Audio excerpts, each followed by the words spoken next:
ને કાકા હા કેમ બગાસું ખાધું મેં જોયું. અલા ઊંઘ જ પૂરી નહીં થતી લા. કેમ આ ગરમી આવી ને કેવો ત્રાસ છે. કેમ રાત્રે મચ્છર કાન પાસે આમ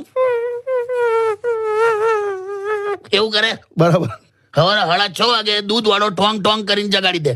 બરાબર 8 વાગે દહીં વેચવા આવે છે. અચ્છા પેલો રબર વાળો હોર્ન આવે ને પેલો એવું કઈક વગાડે. 10 વાગે શાકભાજી વાળો આવે બૂમા બૂમ 50 રૂપિયા કિલો 50 રૂપિયા કિલો. અમારી ત્યાં 50 સાંભળીને કોઈ બહાર નહીં આવતું. એવું છે? તેણે નવું ચાલુ કર્યું છે 25 રૂપિયા 500 ગ્રામ 25 રૂપિયા પાછા બહાર આવી જાય બધા. એટલે એ જાય પછી 11 સાડા 11 પેલા છરી કાતરની ધાર કાઢવા વાળો આવે એટલે એનું પણ આવો કઈક અવાજ આવે. 12 સાડા 12 થાય હા એટલે કુકરની સીટીઓ વાગે.